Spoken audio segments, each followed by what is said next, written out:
Hi everybody, this is Dr. Barbara von Mettenheim, and I'm back again today to talk about alcohol and the possibility of stopping drinking, and to pass on to you the things that I did when I needed to get sober. So we've talked about my concept of God. There is one and I'm not it. And then we talked about how I just couldn't do it anymore because my way just wasn't working, and that whatever I did, I had to stop doing what I was doing. And then I came to believe that there was something out there that could help me, that was working for my benefit. There's some force in the world that some people call God that is out there that's working for my benefit. I don't know what it is.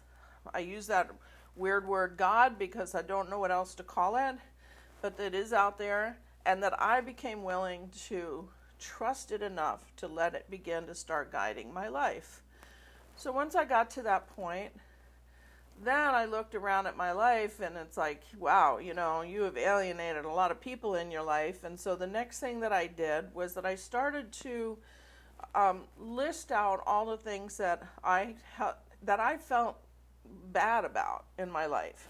Now, I never did anything really terrible to anyone. Mostly what my problem was that I just didn't show up for anybody. I wasn't available to anybody because I was not emotionally available to anyone, especially myself. I was shut down. I was totally shut down. But I did feel guilty about a lot of things. So I made a list of all of the things that I felt guilty about that just made me cringe. Anything that gave me some kind of a negative emotional reaction. I wrote it down on a piece of paper. And I made this big, huge, long list.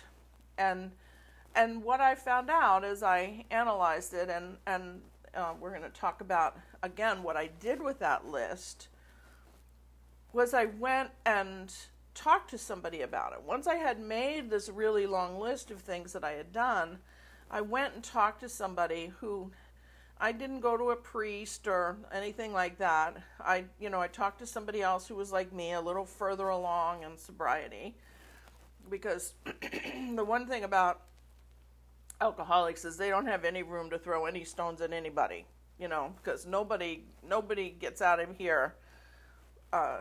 Everybody there has done something they feel really terrible about. So anyway, once I made that list of things that made me cringe, I went and talked to somebody about it, and as we analyzed it, it comes down to just a few things. I have 1 or 2 character defects, maybe 3 or maybe 4, that I play out in every situation in my life. My friend Phil, who is not in a 12-step program, that I met outside the 12-step program, he says, the way you do anything is the way you do everything.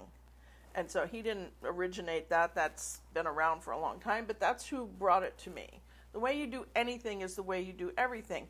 So you end up having these few character defects that run the gamut in your life. You use them in every situation, and as long as you're using it, your life is going to be messy at the best. So once I was able to identify those, it became a lot easier. And then I was able to continue on and do more work so that I could clean all that stuff up.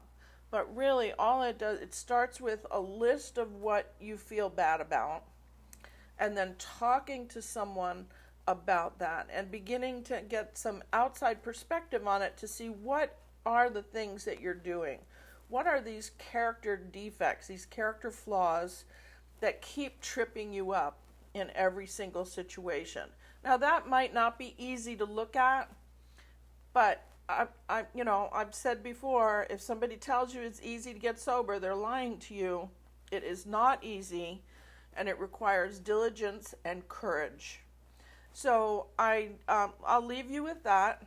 It's not an easy task, but it is one that is worth doing. So good luck with it. You can let me know how you feel about it. Put some comments down below.